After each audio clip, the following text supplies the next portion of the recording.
Tuhan-Tuhan lain itu, ya itu kan pribadi abang lah. Kalau mau mengikuti Tuhan yang apa, Tuhan yang lain. Iya, iya, iya, iya, iya. Iya.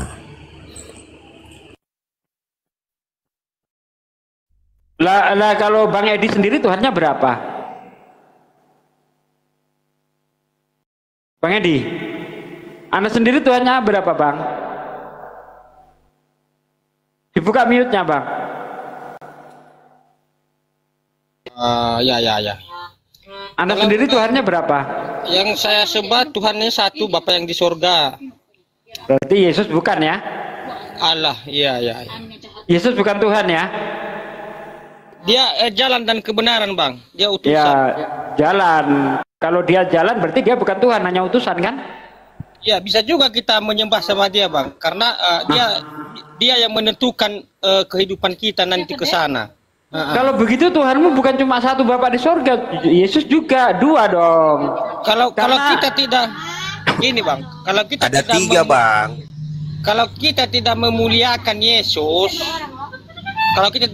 Yesus, kita tidak percaya kepada Yesus, berarti kita tidak mungkin sampai ke sana, Bang, ke surga. Iya, itu saya setuju, Bang. Percaya sebagai apa, Bang?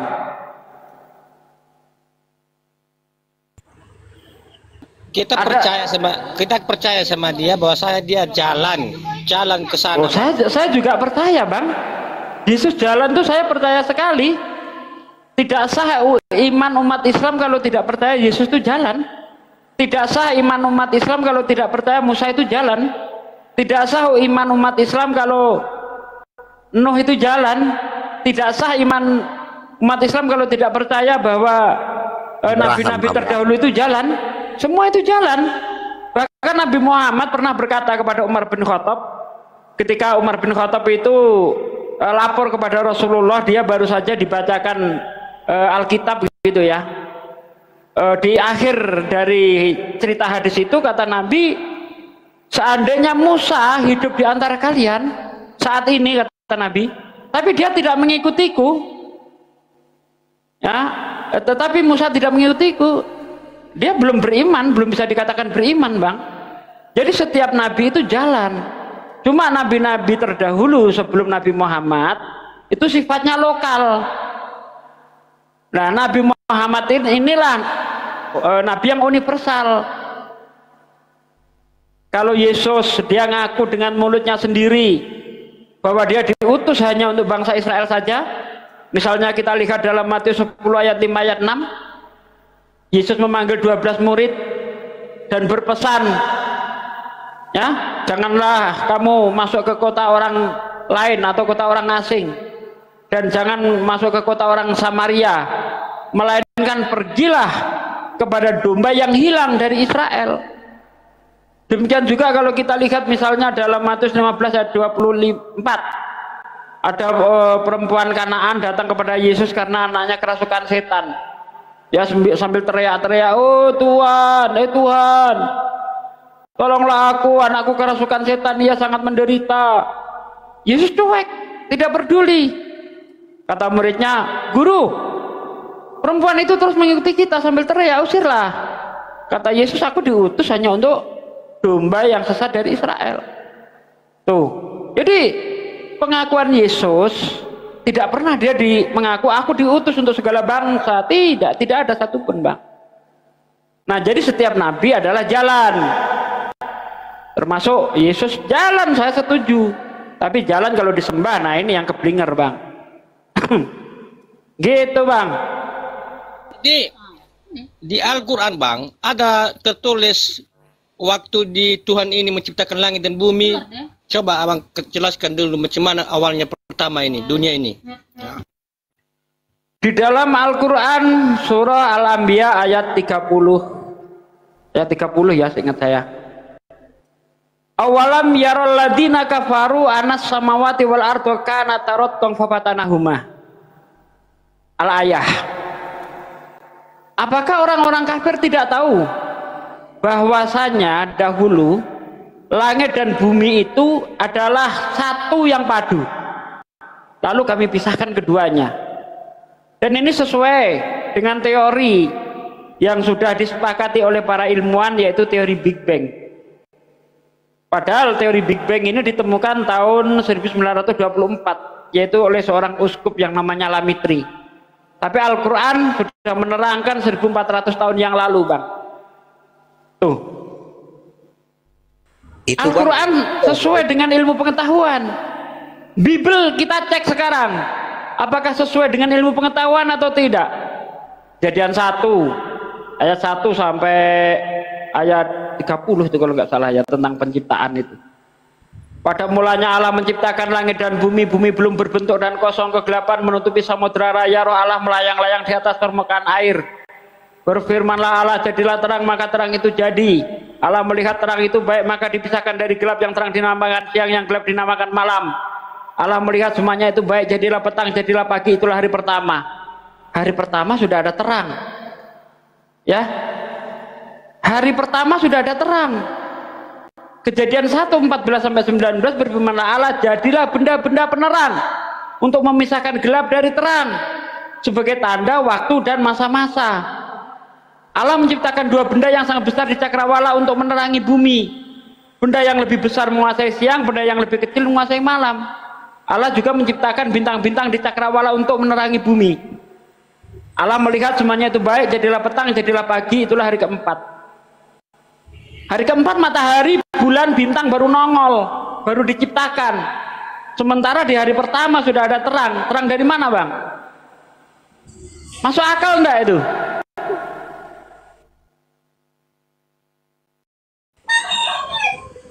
Kan pada mulanya sama dengan yang abang katakan di surah apa itu yang abang katakan tadi itu. Surah Al-Anbiya. Surah Al-Anbiya menerangkan tentang awal mula. Jagat raya ini diciptakan, diawali dengan adanya Big Bang. Bible tidak. Bible mengatakan bahwa apa namanya di hari pertama ada terang. Terang dari mana? Di dunia ini tidak bisa terlepas dari hukum aksi reaksi, sebab akibat. Akibat ada benda penerang baru ada terang. Akibat ada benda penerang maka sebabnya ada terang. Ada sebab akibat. Iya, Bang, kan begini, pada mulanya Allah menciptakan langit dan bumi. Allah menciptakan langit dan bumi masih kosong, belum berbentuk. Nah, kok ada air? Air dari mana? Katanya masih kosong. Pada mulanya Allah menciptakan langit dan bumi. Bumi belum berbentuk dan kosong. Kegelapan menutupi samudra raya. Ya, roh Allah kan melayang-layang di atas permukaan air. Air dari mana, Bang? Iya, jangan tanya saya. Lah ya, masuk akal tidak dikatakan belum berbentuk. Belum ada air di situ. Kok ada air? Ada air itu setelah bumi terbentuk, Bang. Ada daratan, ada lautan, ada dataran tinggi, ada dataran rendah, barulah terbentuk air. Lah ini belum berbentuk dan kosong kok ada air? Air apa itu? Kalau ada air tidak bisa dikatakan kosong lah, Bang. Iya. Iya. Tuh, kemudian siang dan malam itu terjadi karena apa, Bang? Waktu kita sekolah diajarin apa dulu? Disebabkan apa, Bang? Coba Bang Edi. Bang Edi coba Bang Edi. Tolong dulu Bang Edi. Kenapa Bang Tommy? Pening? Pening. Gak usah pening, Bang. Santai-santai. Aduh. Coba gini. Iya, Bang. Kalau pemahaman saya tadi Abang bilang roh Allah mulai layang di atas air. Mungkin udah ditutupi samudra, mungkin air semua. Dulu itu kemungkinan tenggelam. Lautan semua belum dipisahkan air itu ke daratan, belum. Campur aduk. Iya. Campur aduk. Nah, saya. Kalau sudah ada air jangan dikatakan kosong. Iya. Ya airnya lah. Isinya semua. Bumi belum berbentuk dan kosong, tapi ada airnya. Gimana sih, Bang? Tapi kan nggak termasuk dibilang air itu penghuninya, masa. Aduh, air. Jadi Ngeri juga Pak Ustadz ini. Ya. Ya, memang, ya. Gimana? Itu satu Bang ya. Dari ayat 1 sampai ayat 3 aja udah ada satu yang menurut saya tidak logis. Kedua, siang dan malam terjadi karena bumi berotasi, betul? Iya.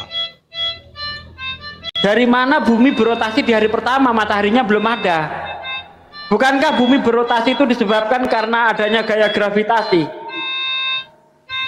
Gaya tarik menarik ya antara dua benda yaitu matahari dan bumi. Terjadilah bumi itu berputar pada porosnya. Perputaran bumi pada porosnya menyebabkan terjadinya siang dan malam. Iya, berarti maksud abang ini kok duluan ada terang padahal belum ada matahari kan begitu? Belum ada matahari. Ya. Dari mana? Selamat sore Bang. Ya Gini Bang. Bang. Betul. Selamat sore. Tapi tahu maha kuasa Tuhan itu cahaya Bang, penerang. Dia sendiri yang buat terangnya itu Bang. Oh, jadi Tuhan terang itu Tuhan itu sendiri. Walaupun tidak ada matahari bisa terang juga semuanya. Oke. Menurut Anda Tuhan itu terang itu sendiri. Berfirmanlah Allah jadilah terang. Berarti berfirmanlah Allah jadilah Tuhan.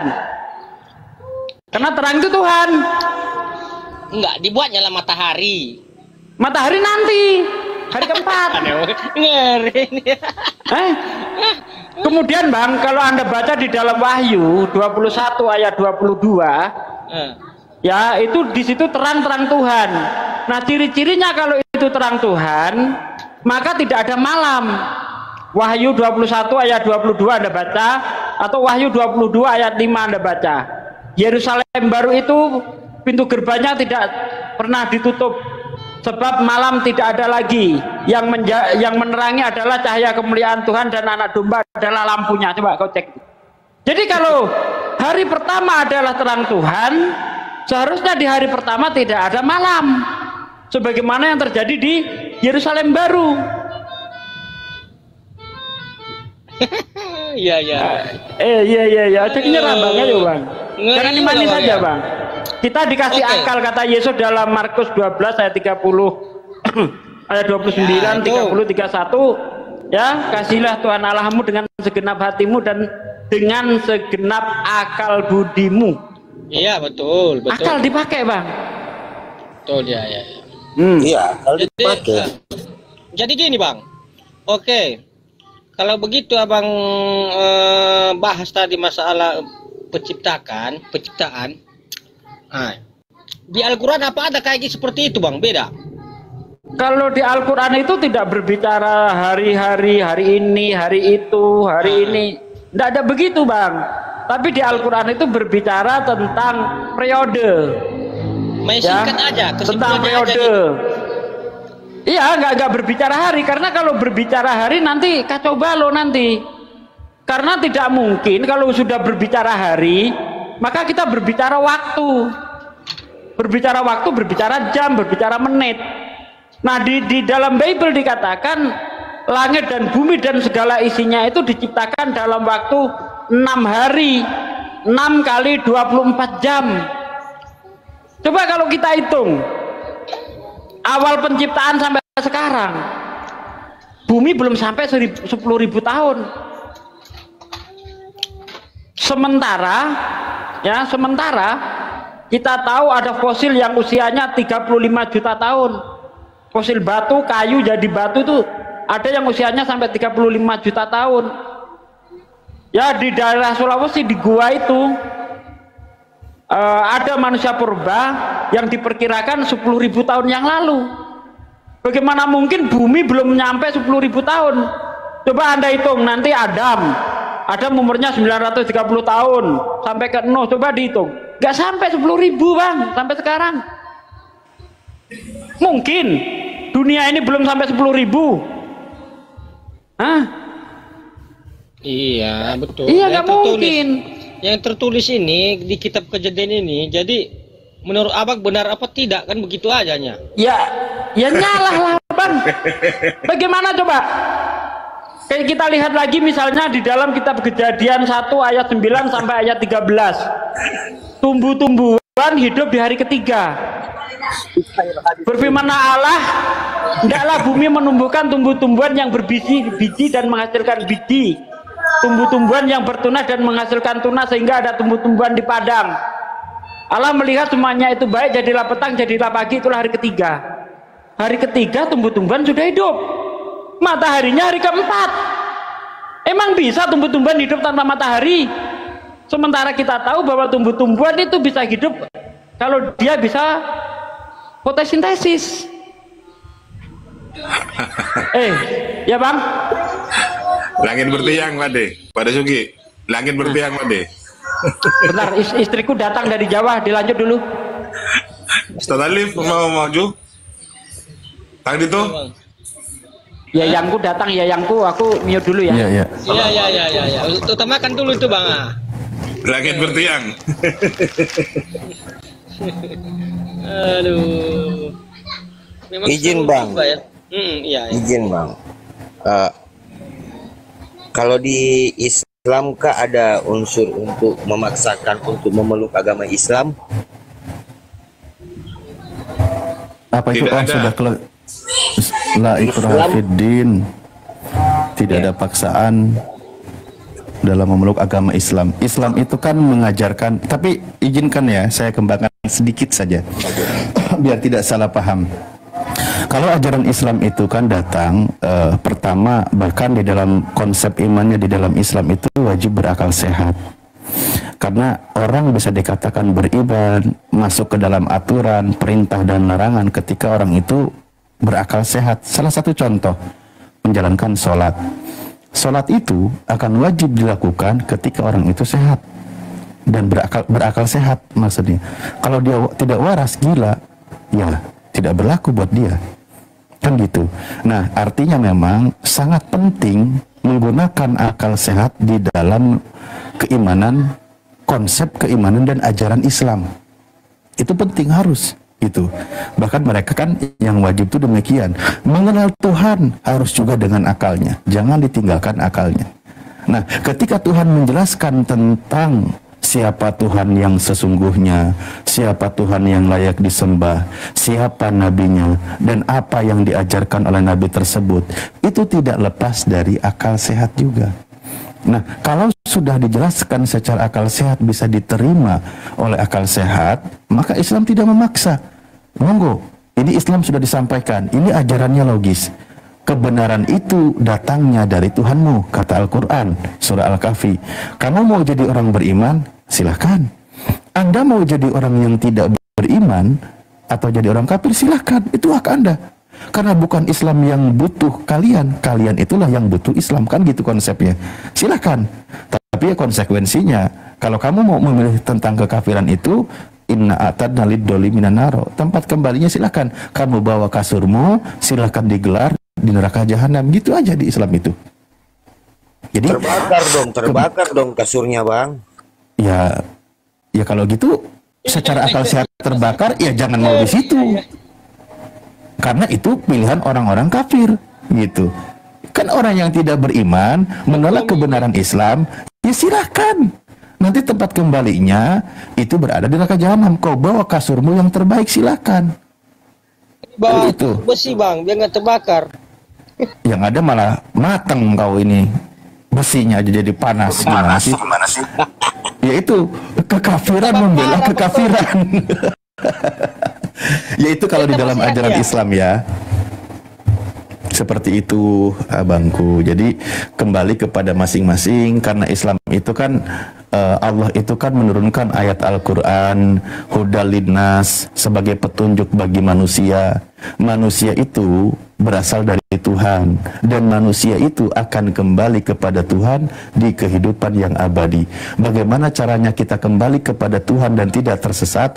Tuhan berikan petunjuk jalannya, dan ada yang diutus yang menjelaskan tentang petunjuk tersebut, maka ikutilah itu yang membawa petunjuk tersebut. Makanya Al-Quran menyebutkan wala tattabi khutuwati syaiton, jangan engkau ikuti langkah-langkah setan, jalan-jalan yang ditempuh oleh setan, gitu. Kenapa? Karena setan itu innahu lakum adu mubin, setan itu musuh yang nyata bagi manusia.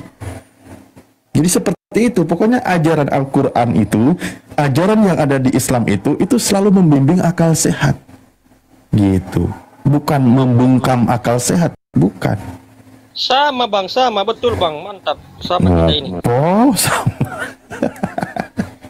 Serius Iya, sama? Bang, sama. Iya. Kami kan yang utusan kami kan Yesus. Dia juga yang membawa ke sana kami ke surga. Lah, Sama. kalau sama, ada bunyi dalilnya seperti ini dalam kitab Anda. Dialah satu-satunya yang tidak takluk kepada maut, bersemayam dalam terang yang tak terhampiri, tak seorang pun bisa melihat dia, memang manusia tidak dapat melihat dia. Pertanyaan saya, dialah satu-satunya di situ siapa? Allah. Bukan Yesus ya? Iya, dia Allah, dia Bapa yang di surga. Iya, berarti bukan Yesus kan? Yesus utusan. Siapa kayak abang juga Nabi Muhammad. Sama, dia utusan Tuhan. Oke, Iya. mantap. Kalau ada orang yang pergi beribadah ke gereja di hari Minggu, menyembah dan menuhankan Yesus, itu ajaran Yesus atau bukan ajaran Yesus? Sama bang, abang kan ada Bukan Sulawesi sama. juga. Pertanyaan saya, apakah itu ajaran Yesus atau bukan dari Yesus?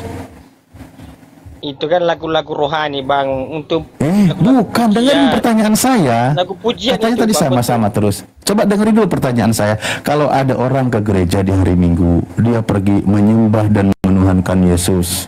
Nah, itu ajaran bersumber dari Yesus atau di luar dari Yesus? Bukan dari Yesus gitu. Dia karena cinta sama Yesus bang. Ya kan menuhankan Yesus. Gimana sih? Iya, Gini gitu. katanya pakai akal sehat juga. Baru ditanya kayak gini udah mulai. Kayak saya lah sama abang. Kalau saya sayang sama abang, pasti abang pun mau menyembah abang juga ini ya. Nah, gitu dia bang. Bukan bang, Yesus itu kan dia pergi beribadah ke rumah Tuhan. Dia kan menyembah Tuhannya. Itu Yesus. Ya kan? Berarti itulah ajaran Yesus. Lah sekarang kalau ke gereja beribadah menyembah Yesus, itu siapa yang ngajarin? Yesus Disembah yang ngajarin. Yesus. Ah, di mana Yesus mengajarkan pergi ke gereja menyembah Dia dan menuhankan Dia? Ada nggak? Iya, saya enggak tahu kan itu memang tempat ibadah kami. Kalau nggak tahu berarti jangan bilang Yesus, karena Yesus tidak mengajarkan itu. Kan tadi saya sudah katakan, Bang, kata Yesus, kami menyembah apa yang kami kenal, kata Yesus. Nah, dia dari kecil pun dia selalu di bait Allah. Dia berada di rumah Tuhan. Lalu dia menyampaikan firman Tuhan kepada Bani Israel. Wahai orang Israel, Elohim itu Tuhan kita, itu Tuhan yang Esa. Jadi Tuhan Bapa yang mengutus Yesus itu Tuhan kita, kata Yesus. Berarti Tuhannya Yesus dan Tuhannya orang-orang yang di depan Yesus. Bukan Yesus itu Tuhan. Bukan, Itulah Bang. Tuhan yang disembah oleh Yesus. Jangan salah paham abang ini. Kalau kami orang Kristen ke gereja, Anda malah pahamnya salah. menyembah Yesus bukan disembah tujuan untuk menjadikan Tuhan. Dia disembah untuk kemuliaan karena dia Siapa membawa yang bilang? jalan petunjuk kepada Bapa. Izin dulu, Allah Bang Subhanahu wa Edi, taala izin yang dulu, Bang dapat Edi. ketujuh bagaimana, Bang? Izin dulu. Kami kan tidak pernah mendengar seperti ini. Artinya ya pendeta-pendeta kan selalu cuma menceritakan tentang Yesus Tuhan itu. Yang seperti ini kan harus Allah kan Bang ada didengarkan. di abad ke-7, Bang. Jadi kebenarannya bagaimana? Jadi Iya. Tuhan Yesus Bapaknya bukan Jadi kan Ya, Bang Tom. Bang bertanya, Tom. ya. Apa yang saya katakan itu berdasarkan ucapan Yesus, bukan Iya. karangan pribadi. Kan gitu. Itulah makanya saya bilang tadi. Nah, Bang Edi ini karena mungkin sudah berkali-kali dia sudah berani mengatakan, "Ya, saya juga percaya dia itu utusan Tuhan. Tuhan yang benar itu Esa." Nah, tapi Iya, maksudnya ranahnya tidak, dalam Bang. diskusi. Nggak tahu dia nanti kalau di gereja. Tanda terima kasih bang. Itu tanda terima kasih kepada Yesus, segala pujian. Itu makanya dihormati. Ya dihormati bukan dituhankan. Sama, Iya. itu kan sama, nggak jauh beda. Itu, Bang. Beda lah. Bukankah di dalam kitab perjanjian lama Tuhan itu adalah Tuhan yang maha pencemburu? Jangan ada padamu ilah lain di hadapanku, daripada karena kita aku adalah Tuhan yang maha cemburu. Daripada kita sembah iblis, kita sembah pohon-pohon, gimana Bang? Ya jangan dong, dengarkan apa yang diajarkan oleh Yesus. Yesus berkata, iblis saja dikatakan, nyala engkau iblis sebab ada tertulis, sembahlah Elohim Tuhanmu, hanya kepada Dia engkau berbakti. Itu kata Yesus, hanya kepada Dia. Tolong kalimat hanya itu jangan suka dirubah. Karena kalau dirubah, kalimat hanya ternyata ada yang lain, saya jadi curiga sama laki-laki Kristen ketika bilang sama istrinya, engkau hanya istriku satu-satunya, padahal ternyata banyak di setiap tikungan dan di setiap daerah. Karena hanya itu tetap berlaku ada yang lain gitu loh. Padahal kata Yesus, hanya kepada Dia engkau berbakti, berarti nggak ada yang lain. Engkau Tuhan hanya satu-satunya, itu kata Yesus, berarti tidak ada yang lain. Udah tahu menggunakan kata hanya, tapi masih ada yang lain, susah jadinya. Iya Bang, Tuhan itu memang satu yang di sorga. Iya, kita harus juga memberi penghormatan kepada Yesus lah, karena Dia kan yang memberi petunjuk. Ya hormati dong. Kan Islam Hormati, sudah bukan menuhankan, saya bilang. izin Bang. Kan Islam sudah mengatakan mereka percaya kepada Yesus. Loh, berarti kan salah satu penghormatan. Kan betul kan? Yang kami kan menuhankan Dia, sedangkan mereka yang Islam tidak menuhankan. Penghormatan kan gini Bang Tom, ini saya ya, sedikit Bang Tom, sedikit. Kita menghormati RT tapi mengatakan RT itu adalah presiden. Halo Pak Presiden, itu penghormatan atau penghinaan? Bukan penghinaan, artinya berarti kan Mengatakan mengatakan RT adalah presiden. Ya, itu penghormatan atau penghinaan tuh? Penghinaan lah. Penghinaan. Yesus jelas-jelas menyatakan dirinya adalah seorang hamba, lalu kau jadikan Tuhan. Ini penghinaan penghormatan ini. Nah ini sudah bagaimana jadi? Kan bingung kan? Kalau ya ini coba ini kan kami kan selalu cuma jadi dikatakan gini Yesus loh itu Bang, letakkanlah segala sesuatu itu pada tempatnya. Yesus pernah berkata di dalam Yohanes 13 ayat 16, seorang utusan tidak sama dengan yang mengutus, seorang hamba tidak lebih tinggi dari tuannya. Kalau Anda meletakkan Yesus adalah Tuhan, ya, padahal Dia hamba, padahal Dia utusan, itu penghinaan terhadap Yesus. Makanya Yesus berkata apa di dalam Matius 7 ayat 22-23? Pada hari terakhir nanti banyak orang berseru kepadaku, oh Tuhan, bukankah kami bernubuat demi namamu, mengusir setan demi namamu, dan mengadakan mukjizat demi namamu pula. Pada hari ini aku akan berterus terang kepada mereka, aku tidak mengenalmu, enyahlah kau daripada wahai para pembuat kejahatan. Jadi kalau Anda mengatakan Yesus Tuhan, Anda jahat menurut Yesus. Makanya letakkan sesuatu itu pada tempatnya Bang. Iya Bang, betul. Itu kan dibilang Yesus itu sama orang-orang yang beriman, Dia tidak mau mencari domba yang hilang. Dia ini kemana ini? Kemana kan ini larinya ini? Yesus kan suruh beriman sebagai utusan, malah suruh nyari domba. Gimana Injil ke seluruh dunia, cari domba-domba yang hilang. Nah, itu perintah Yesus, bukan untuk mengusir setan demi nama Yesus. Kan jadikanlah semua bangsa-bangsa menjadi muridku, berarti kan itu Bang, ini kita bicara tentang Matius 7 ayat 22-23. Jadi yang diusir di situ siapa Bang? Orang yang tidak memberitakan Injil, orang yang tidak mencari. Gimana tidak memberitakan Injil Bang? Dia bisa mengusir setan, bisa itu bukan perintah Yesus. Itu bukan dibilang usir setan demi namaku, bukan itu aja yang pentingnya. Itu bukan pentingnya itu. Cari jiwa-jiwa baru, orang-orang yang tersesat.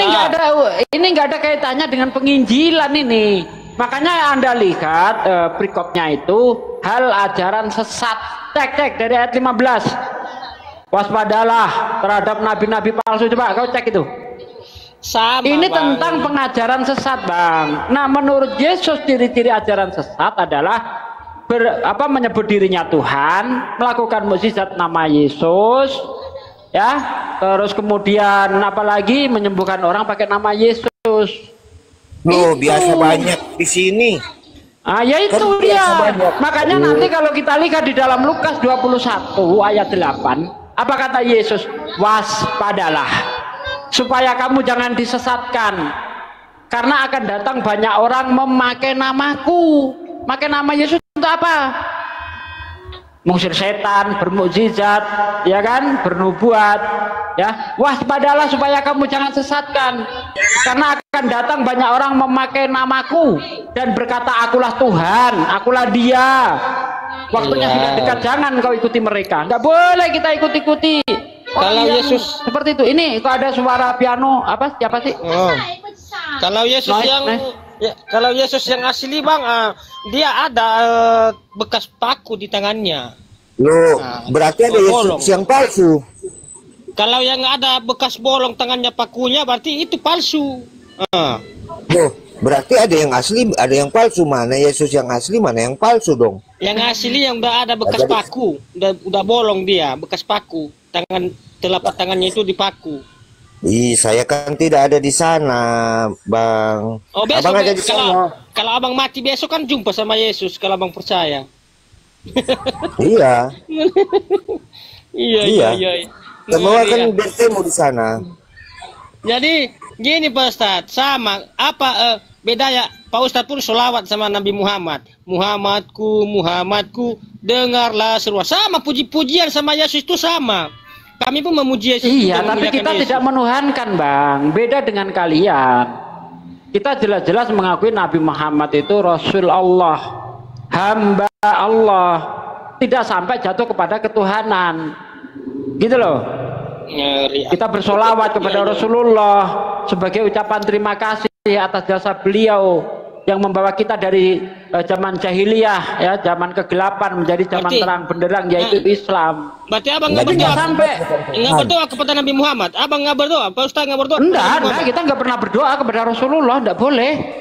Izin Bang Edi. Sama seperti yang Nabi dikatakan Muhammad. Yesus. Gini, bentar. Untuk menghormati Yesus, menghormati Nabi Muhammad, ikuti apa yang dia perintahkan. Kata Yesus, jika kamu percaya kepadaku, kamu akan melakukan pekerjaan-pekerjaan yang aku lakukan, bahkan lebih besar daripada itu.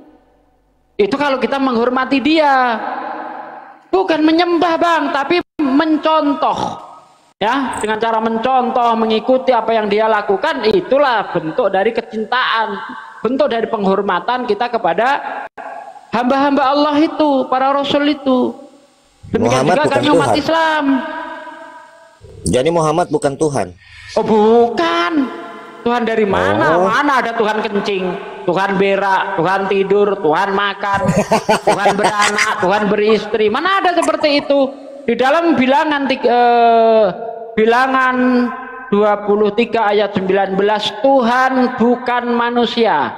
Tuhan bukan anak manusia. Tuh. Bilangan 23 19 Anda baca. Tuhan bukan manusia, Tuhan bukan anak manusia, Yesus anak manusia.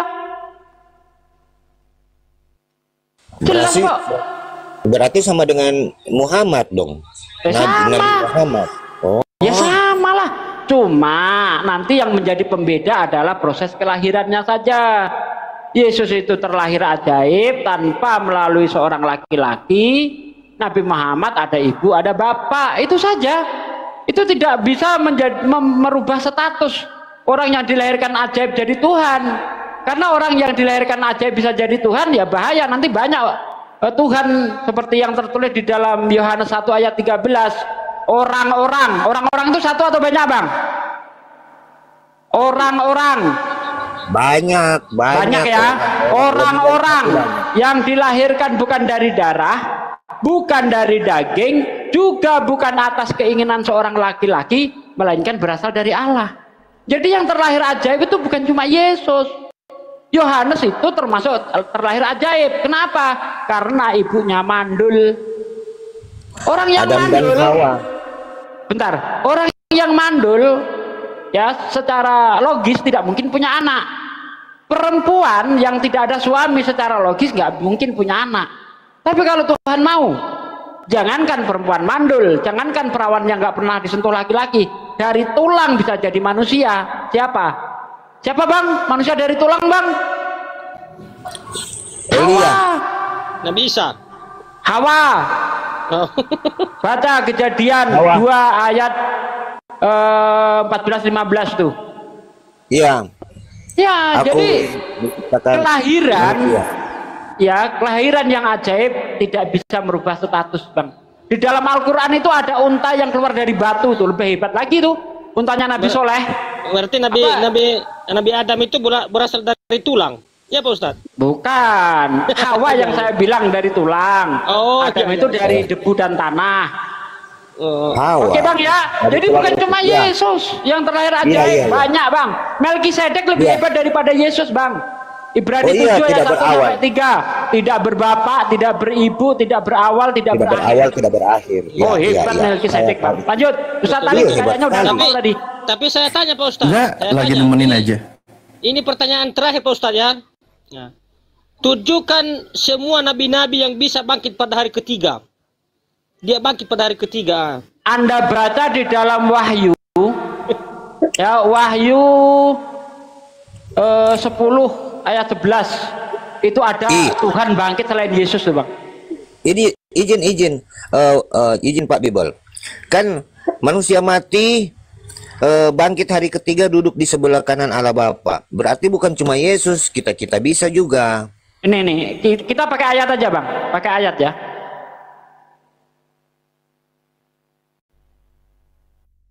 Wahyu 11 ya, seingat saya bentar. Wahyu 11.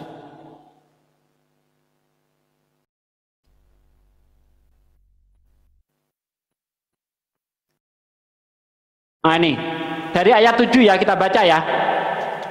Dan apabila mereka telah menyelesaikan kesaksian mereka, maka binatang yang muncul dari jurang maut akan memerangi mereka dan mengalahkan serta membunuh mereka. Dan mayat mereka akan terletak di atas jalan raya kota besar yang secara rohani disebut Sodom dan Mesir, di mana juga Tuhan mereka disalibkan. Ya, jadi di Mesir itu ada Tuhan yang disalibkan. Dan orang-orang dari segala bangsa dan suku dan bahasa dan kaum melihat mayat mereka 3,5 hari halamannya, dan orang-orang itu tidak memperbolehkan mayat mereka dikuburkan. Dan mereka yang diam di atas bumi bergembira dan bersuka cita atas mereka itu, dan berpesta dan saling mengirim hadiah, karena kedua nabi itu telah merupakan siksaan bagi semua orang yang diam di atas bumi. 3,5 hari kemudian masuk roh kehidupan dari Allah ke dalam mereka, sehingga mereka bangkit dan semua orang melihat mereka menjadi sangat takut. Nih bukan cuma Yesus, ada orang bangkit 3,5 hari kemudian bang. Yesus mah nggak sampai 3 hari bang. Iya, Nggak iya, sampai 3 hari 3 malam. Coba Iya. dihitung itu. Jumat siang, ya, Sabtu siang, Minggu nggak ada. Jumat malam sama malam Minggu. Berapa itu? 2 hari 2 malam. Itu pun Jumat sudah saya tambahkan tuh, karena Jumat udah sore. 2 hari 2 malam. Terus Allah Subhanahu wa Ta'ala itu bang gimana? Baru abad ke-7 dia. Tadi saya sudah buktikan bang.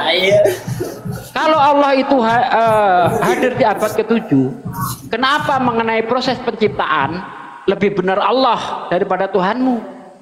Udah abad ke-7 itu pun Muhammad Iya, mengatakan, Bang. anggaplah abad 7. Kenapa Tuhan abad ke-7 lebih benar daripada Tuhanmu? Tuhanmu mengatakan bahwa ya, terang hari pertama sudah ada, mataharinya nongol hari keempat. Benar apa salah itu? Tunjukkan bang kebenaran Allah. Apakah Ya, dia kan itu sudah Tuhan saya yang benar buktikan. atau Tuhanan bang? Loh, Kan sudah saya buktikan Tuhan tadi. abang baru Aduh, abad di abad ke-7. Kalau menolak ketuhanan Yesus, tunjukkan ketuhanan abang. Jangan hanya bertanya. Ini saya sedang nunjukin tadi, dari tadi sudah saya tunjukin. Tuhanmu baru abad ke-7 bang. Bagaimana Turun. Saya nggak mau orang nerocos, turunin. kau. Saya nggak mau nerocos, Takut turunin. kau. Kenapa takut Dia kau? nggak memberi kesempatan orang menjawab. Turunin. Dia nggak memberi kesempatan. Dia tanya mau saya jawab, Nerocos. Gimana sih? Kalau kalau Anda bertanya, jangan takut dijawab. Diem saya jawab. Ini ada orang jawab, nerocos pula. Gimana Bang Edi? Silakan Bang Edi. Ya Pak Ustaz, ya. Saya cuma akan jelaskan tadi yang dibilang saudara itu tadi Pak Ustaz, ke abad ke-7 itu katanya ya. Tadi sudah saya buktikan Bang, Allah itu tidak mungkin abad ke-7. Allah itu sudah ada sebelum kata-kata itu ada. Dan Allah itu tetap ada walaupun kata-kata ada itu sudah nggak ada. Dalam surah Al-Hadid ya, Allah itu wal awalu wal akhiru, yang maha awal yang maha akhir. Yesus hadir abad ke-1. Mungkinkah Tuhan itu berawal dari rahim Maria berakhir di tiang salib? Bagaimana dia Tuhan kalau dia berawal dan berakhir? Sementara Tuhan tidak berawal tidak berakhir. Wal awalu wal akhiru wa dzuhiru wal batinu. Itulah Allah. Jadi masa Tuhan punya asal usul? Allah kami nggak punya asal usul. Nah tadi saya sudah membuktikan kalau memang Allah itu kalian anggap abad ke-7, kenapa firman-firman Allah itu lebih benar daripada Bible yang nongol duluan? Sudah saya buktikan tadi dalam surah Al-Anbiya ya, sebelum manusia itu mengetahui bagaimana awal mulanya terciptanya jagat raya, Allah 1400 tahun yang lalu sudah mengabarkan kepada kita.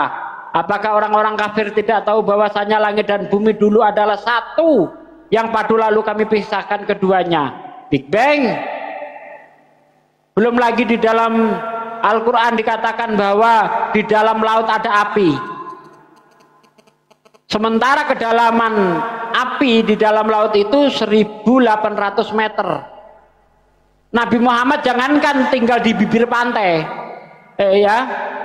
dia itu di padang gurun Bang, jangankan dekat dengan bibir pantai, jangankan di tengah lautan, dia itu tinggal di padang gurun yang jauh ribuan kilometer dari pantai. Dari mana Rasulullah itu tahu ada api di dalam lautan? Dan itu terbukti sekarang. Apakah 1400 tahun yang lalu ada orang yang mampu menyelam 1000 meter? Kalau Nabi Muhammad menyelidiki, nyelam dia ke dalam laut, bisa Bang? Bisa Bang? Tidak Bang, itu ada kuasa itu. Berarti ada kuasa siapa? Yang bisa mengetahui segalanya? Tentu kuasa Allah. Banyak Bang. Belum lagi kalau kita lihat dalam surah Al-Hadid ya, ternyata besi itu bukan hanya dari dunia, yang tersedia di bumi ini hanya sebagian saja. Al-Quran mengatakan besi itu diturunkan, dan itu disepakati oleh para pakar bahwa bumi ini tidak menyediakan secara utuh besi itu. Dari mana Rasulullah tahu? Kemarin saya naik pesawat melihat awan-awan itu seperti gunung, ya, seperti gunung yang berjalan. Kalau kita lihat awan itu seperti gunung Bang, enggak kan? Kalau kita lihat dari bawah, enggak. Coba naik pesawat Bang, persis seperti gunung-gunung itu. Emang Rasulullah terbang 1400 tahun yang lalu Bang? Kan tidak mungkin. Belum lagi berbicara tentang embriologi dalam surah Al-Mu'minun ayat ke-12. Allah lah yang menciptakan manusia itu dari setitik air mani. Di situ dari kata nutfah. Sejak kapan manusia itu tahu bahwa kita ini terjadi dari jutaan sperma itu? Dari jutaan sperma itu yang jadi cuma satu. Kapan itu manusia mengetahui? 100 tahun yang lalu? 500 tahun yang lalu? 1400 tahun yang lalu Rasulullah menceritakan itu dalam Quran. Ya. Dia Allah yang menciptakan manusia dari setitik air mani. Kemudian dari setitik air mani itu Allah jadikan sesuatu yang mirip lintah. Coba cek perkembangan ilmu embriologi itu. Manusia pada usia ibu hamil pada usia 15 sampai 25 hari itu persis seperti lintah. kalau nggak percaya. Makanya seorang pakar ilmu embriologi modern yaitu Ketmore ya, Profesor Dokter Ngeri bang ya. di ayat ini masuk Islam dia bang. Karena tidak mungkin dia bisa menemukan dari Bible. Karena di dalam Bible, dalam ayat 10 ayat 10, bukankah engkau Tuhan yang mencurahkan aku seperti susu dan mengentalkan aku seperti keju? Sejak kapan manusia dalam rahim bumi seperti keju bang? Iya. Mana yang lebih masuk akal? Manusia yang seperti lintah, dia makan dari saripati ibu kita, menyedot darah yang di dinding rahim karena dia juga sifatnya menempel, atau yang mirip keju bang? Mirip lintah bang, Pak Ustaz. Mirip lintah. Sementara yang namanya alakoh atau lintah ini itu belum bisa dilihat dengan mata telanjang. Seandainya perempuan yang masih nyidam itu kita belah perutnya, namanya alakoh, lintah, itu belum kelihatan. Iya. Dari mana Rasulullah itu tahu? Sementara mikroskop hadir di abad 19. Itu hanya bisa dilihat dengan mikroskop. Apalagi kita pakai bang, kita beragama tidak boleh hanya berimani saja. Mungkin dulu saya waktu kecil imani sajalah, apa kata kiai imani sajalah. Tapi setelah saya dewasa, saya punya berpikir tidak mau saya seperti itu. Karena orang yang hanya imani saja dalam beragama, khususnya di dalam Islam, dia tidak akan bisa berislam dengan sepenuh hati. Maaf tadi. Maka cari kebenaran itu, ya, cari kebenaran itu. Jadi gini, jangan hanya modal imani saja. Benar, kalau memang Al-Quran yang diturunkan yang terakhir, kenapa di Alkitab tidak tertulis atau diberitakan atau dikabarin atau diperingatin, bahkan ada nanti buku Al-Quran atau ada Nabi yang terakhir akan datang? Kenapa nggak ditulis di Alkitab? Di dalam Yesaya 12 ayat 29 seingat saya.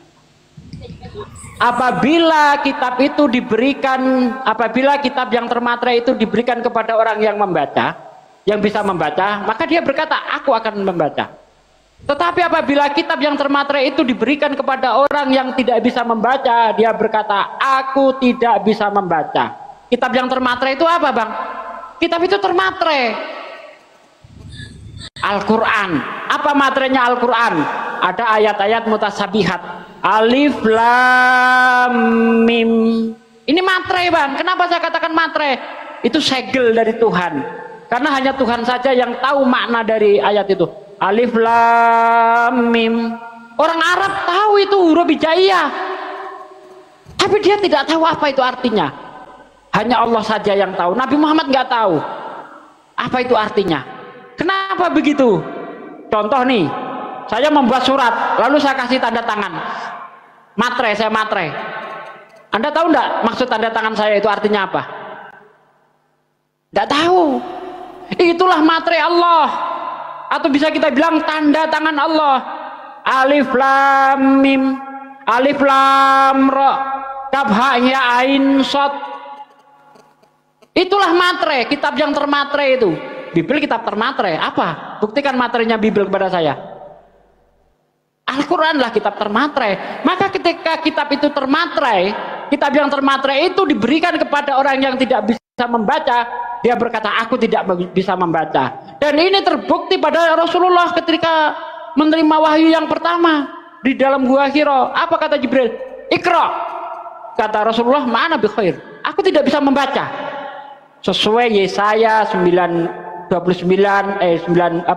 Yesaya 12 ayat 29. Aku tidak bisa membaca. Itulah Al-Quran yang dimaksud. Kemudian kalau kita lihat di dalam kisah para rasul ya, kisah para rasul berapa saya agak lupa ya. Ustaz Talib ingat enggak yang ini? Dan akan terjadi pada umat kita, orang-orang yang tidak mendengarkan Nabi itu akan dibantai dari umat kita. KPR 322. KPR 3 ayat 22. Di situ dikatakan dan akan terjadi. Siapa yang tidak mendengarkan Nabi itu akan dibantai dari umat kita. Akan terjadi, sudah terjadi belum Bang? Bang, Pak Ustadz. 2223 itu. Ya. Kalau dikatakan akan terjadi, sudah terjadi belum? Belum. Belum. Itu di KPR setelah Yesus terangkat. Ada nabi lagi nanti yang tidak mendengarkan. Bentar Bang. Yang tidak mendengarkan nabi itu akan dibantai dari umat kita.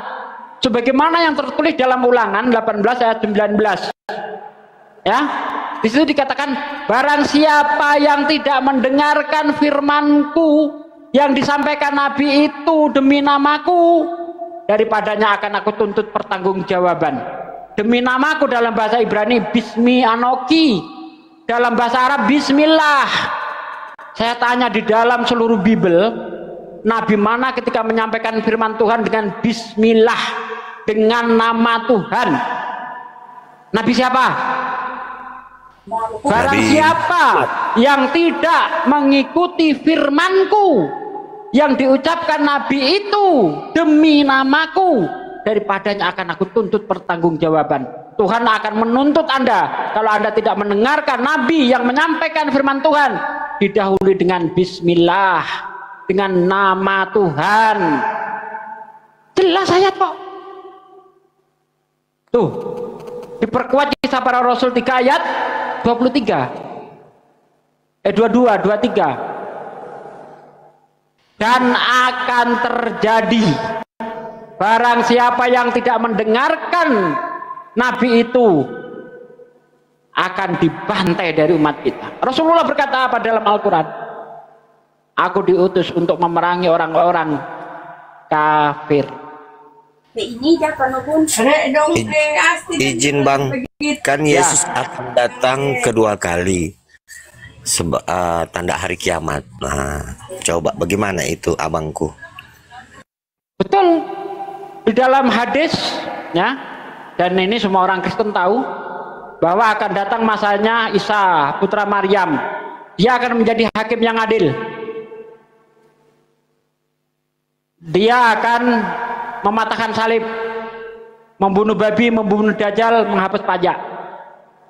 Ini hadis yang menerangkan akan menjadi hakim yang adil, mematahkan salib, membunuh babi, membunuh dajjal, menghapus pajak. Itu tugasnya dia. Apakah Nabi Isa akan naik ke gereja satu persatu dipatahkan salibnya di atas genteng gereja? Tidak. Maksudnya di situ adalah mematahkan iman Kristen yang meletakkan keselamatan itu pada penyalipan, sebagaimana yang dikatakan Paulus di dalam 1 Korintus 15 ayat 16 sampai 18. Apabila Yesus tidak mati dan tidak bangkit, maka sia-sialah ajaranku. Jadi tanpa adanya penyalipan tidak ada penebusan dosa. Tanpa ada penebusan dosa nggak ada Kristen. Maka di situ dikatakan apa? Nabi Muhammad akan mematahkan salib. Artinya menyangkal bahwa konsep keselamatan itu didasarkan atas penyalipan. Nabi Muhammad. Ya, bentar Bang. Saya belum selesai. Nah, kemudian kita lihat lagi nanti, kita korelasikan dengan Matius 7 22 23. Inilah kedatangan Yesus pada hari terakhir nanti. Banyak orang yang berseru kepadaku, Tuhan, Tuhan, bukankah aku bernubuat demi namamu, mengusir setan demi namamu, dan mengadakan mukjizat demi namamu pula? Pada hari itu aku akan berterus terang kepada mereka. Siapa mereka? Yang mengenalkan Yesus, yang bernubuat, yang mengusir setan. Aku berterus terang kepada mereka. Aku tidak mengenal kau. Nyala kau dari hadapanku, hai para pembuat kejahatan. Yesus datang sebagai hakim, setuju. Nabi Isa datang sebagai hakim, setuju. Tapi Kristen yang sebagai tersangkanya. Terima kasih. Lanjut. Oke, terima kasih Pak Ustadz. Aku turun dulu ya. Saya akui ya. Makasih Bang. Anda sudah dialog dengan baik Bang. Oke Bang, terima kasih Pak Ustadz ya. Ya. Selamat sore. Silakan Bang Edi.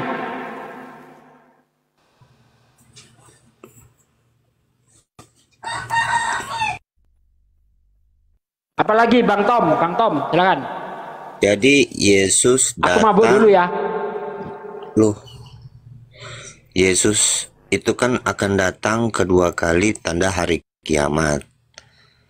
Kan seperti itu. Jadi keimanan kami itu biasanya diperkuat dengan itu.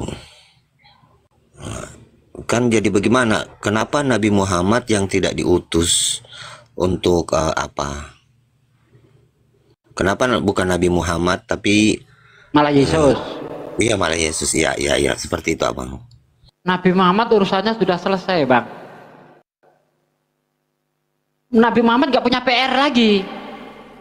Makanya nanti ketika Rasulullah itu haji wada yang terakhir itu, Allah berfirman tuh, hari ini ya aku sempurnakan nikmatmu kepadamu, aku rela menjadi Tuhanmu, ya, dan seterusnya itu. Inna dina indallahil Islam, agama yang diridhai Allah, ya, agama yang diridhai di sisi Allah itu hanya Islam. Selesai urusan Nabi Muhammad, gak punya PR dia, ngapain datang lagi? Ada itu ya, Bang. Justru yang punya PR nih Yesus atau Nabi Isa. Dia tidak pernah mengajarkan bahwa dirinya Tuhan, tapi dituhankan. Dia tidak pernah mengajarkan syarat masuk surga itu dengan cara penyalipan, dituduh masuk surga dengan cara disalib. Inilah yang diluruskan oleh Yesus. Dia datang kembali untuk membantah, menghakimi orang-orang Kristen itu. Orang Kristen kan percaya bahwa dia bisa masuk surga itu dengan cara Yesus disalib untuk menembus dosa. Betul enggak? Betul. Nah, coba betul apa itu. kata Yesus? Ada orang kaya bertanya kepada Yesus. Anda lihat dalam Lukas 18 ayat 18 sampai 24 ya. Atau di dalam Matius 19 ayat 16 sampai ayat 20. Anda baca di situ. Ada orang kaya, pemuda kaya itu bertanya kepada Yesus, "Guru yang baik, perbuatan apakah yang harus aku lakukan supaya aku mendapatkan surga?" Percaya aku disalib gitu, kata Yesus. Enggak. Apa kata Yesus? Mengapa kamu berkata aku baik? Tidak ada yang baik kecuali hanya Tuhanku saja. Apabila kamu ingin mendapatkan surga, hidup yang kekal, apa kamu tidak tahu perintah Tuhan? Yesus gak pernah ngomong kalau kamu ingin mendapatkan surga, apakah kamu tidak tahu bahwa aku disalib untuk menebus dosamu? Tidak. Apakah kamu tidak tahu perintah Tuhan? Jangan membunuh, jangan bersaksi dusta, hormati orang tuamu, kasihi sesamamu seperti kamu mengasihi dirimu sendiri. Kata pemuda itu, guru, itu kan sudah aku lakukan sejak masa mudaku. Kata Yesus, oh kalau begitu, kalau ingin sempurna katanya, kurang satu lagi yang harus kau lakukan. Apa guru? Percaya kamu disalib? Bukan, Bang. Kau jual segala hartamu yang kau miliki, kau jual habis. Lalu kamu bagi-bagikan kepada orang-orang miskin. Maka kamu akan mendapatkan harta di surga. Dan setelah itu ikutlah aku. Tapi karena orang kaya itu sangat mencintai hartanya, apa kata Yesus? Ya, lihat. Orang kaya itu pergi dalam keadaan sedih. Lebih mudah unta masuk ke lubang jarum daripada orang kaya masuk surga. Jadi Yesus tidak pernah menawarkan penyalipan, Bang, untuk mendapatkan surga. Matius 7 ayat 21, bukan setiap orang yang berseru kepadaku, oh Tuhan, ya, bukan. Tetapi apa? Yang menuruti kehendak Bapa yang di surga. Itulah syaratnya masuk surga, Bang. Iya. Artinya begini, kami kan tidak pernah dengar yang seperti ini dah. Kalau di gereja kan ya cuma yang tentang Yesus terus. Makanya kan jadi pertanyaan, Islam bisa menguasai Alkitab? Ini kan jadi tanda tanya. Baru yang bagaimana ya?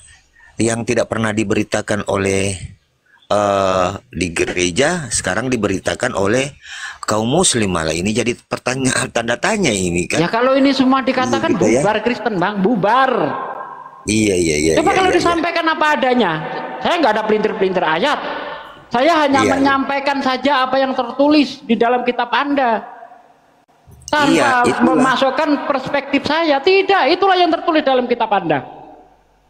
Iya, ada bukti ya, ada bukti. Ada bukti. Iya.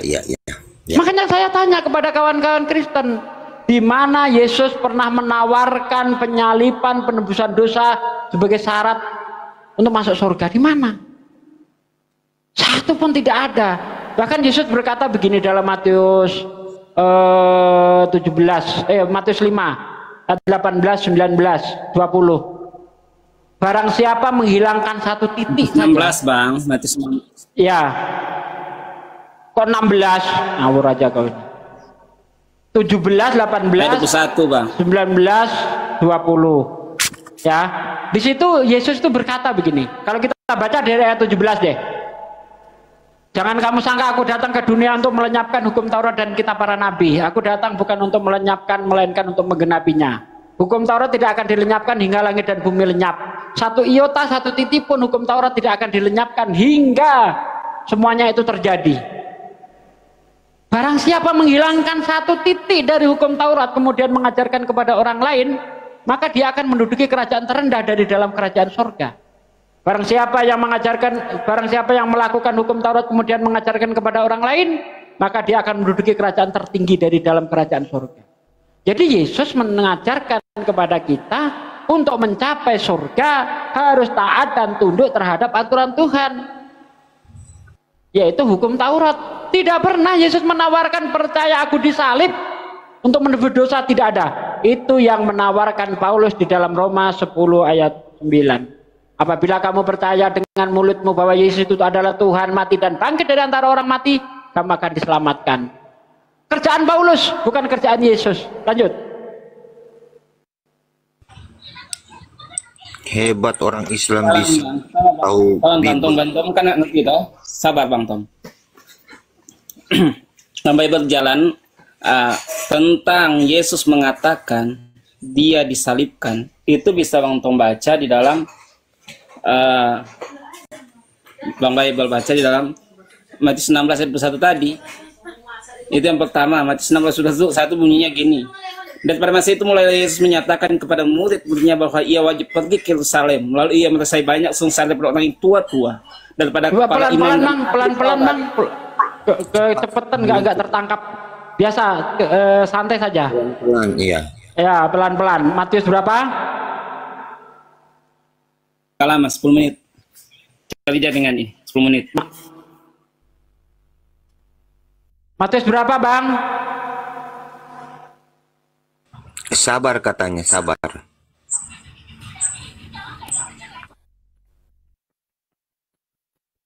Yang saya tanyakan di mana Yesus ya mengajarkan bahwa supaya bisa masuk surga percaya dia disalib. Di mana? Itu Gak kan ada, Bang. Dia kan ajaran cuma dikatakan bahwa Yesus disalib untuk menebus dosa semua manusia termasuk Islam. Itu kan yang dikatakan. Yang kami dikatakan tahu. siapa? Yang dikatakan siapa? Pendeta. Pendeta lah. Iya. Apa kata Yesus seperti itu?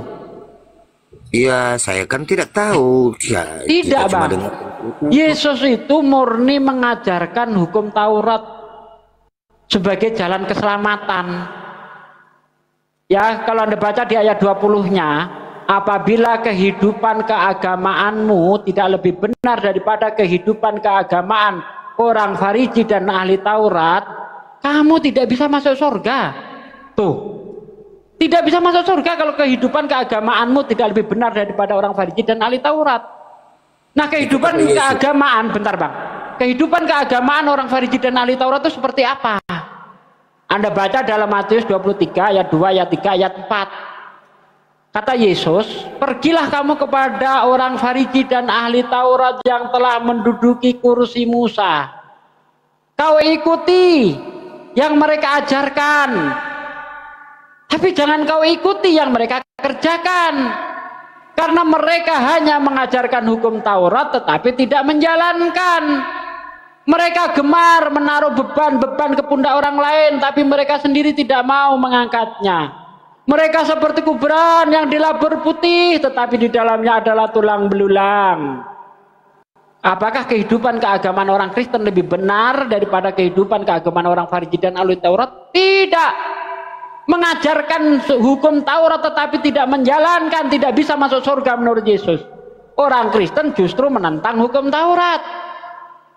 Ya, hukum Taurat sudah tidak perlu dijalankan karena sudah digantikan dengan matinya Yesus di tiang salib. Seperti yang tertulis dalam Efesus 2 ayat 15. Sebab dengan matinya sebagai manusia ia menghapus, membatalkan hukum Taurat dan segala ketetapannya. Itulah yang diikuti Kristen. Bahkan Paulus dengan lancang berkata dalam Filipi 3 ayat 8, hukum Taurat adalah tinja, kotoran, sampah. Anda baca dari ayat 6, Filipi 3 dari ayat 6 tuh, mengenai ketaatanku terhadap hukum Taurat, mengenai penganiayaanku terhadap jemaat, itu merupakan kebanggaan bagiku. Tetapi setelah pengenalanku akan Tuhanku Yesus Kristus, semuanya itu kuanggap sampah. Tuh, kuanggap kotoran, zebulon, ya, tinja. Saya baru tahu itu. Tuh, Anda ikuti Paulus, coba ikuti Yesus yang benar deh. Ikutilah apa yang dikatakan Yesus.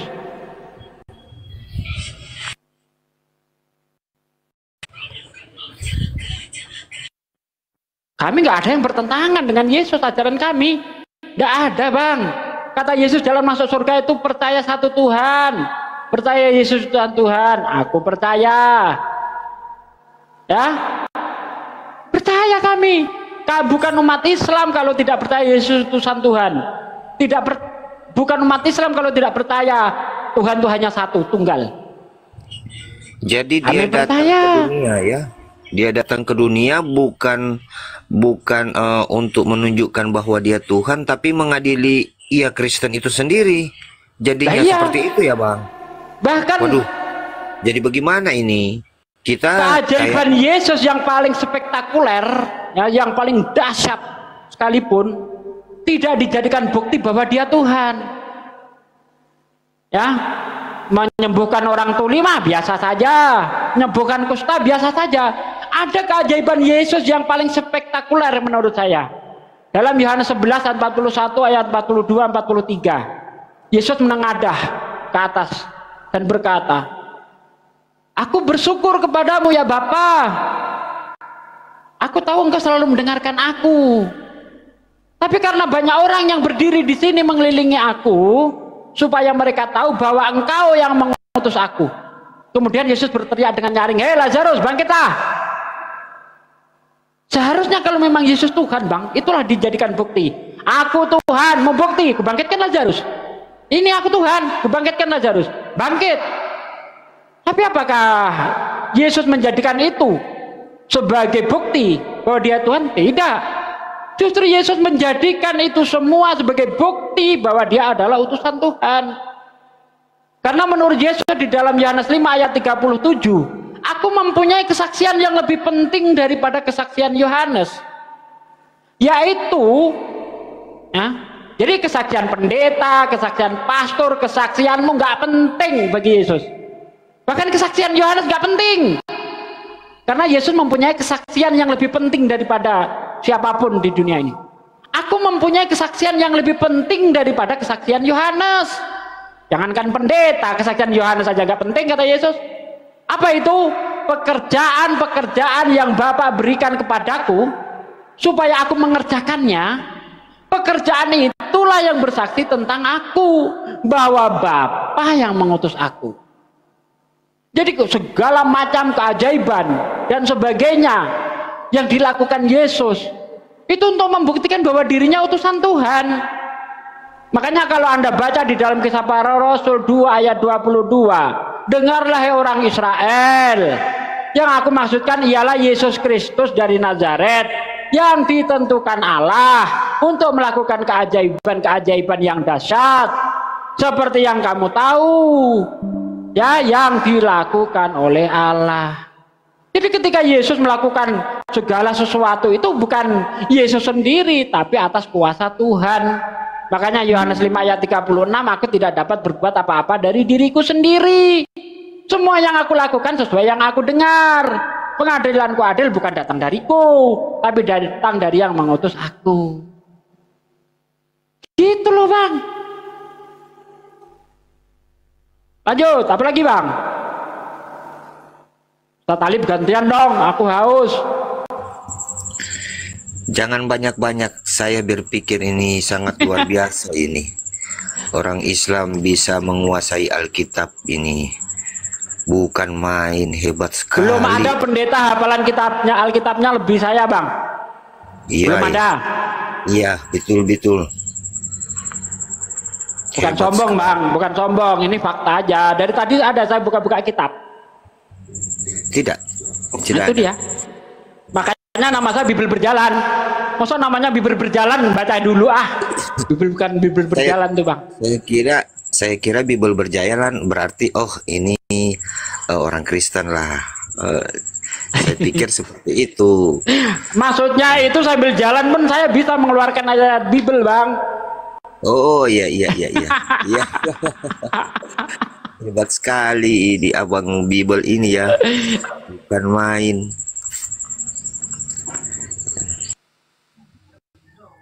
Saya masuk sedikit Bang Bebel. Wah, silakan Ustaz Felix, gantian sama saya. Saya mau ngerokok dulu, silakan. Saya off-cam dulu ya. Bang Tom, saya di sini hanya mau membuktikan siapa yang lebih mengikuti Yesus Kristen atau Islam. Boleh Bang Tom? Tuh. Boleh, Bang saya Felix. terangkan sedikit. Bang Felix ini juga Islam. Iya, saya juga Islam. Oh. Saya hanya dari narasi yang saya tangkap tadi, di sini saya hanya mau membuktikan siapa yang betul-betul mengikuti Yesus.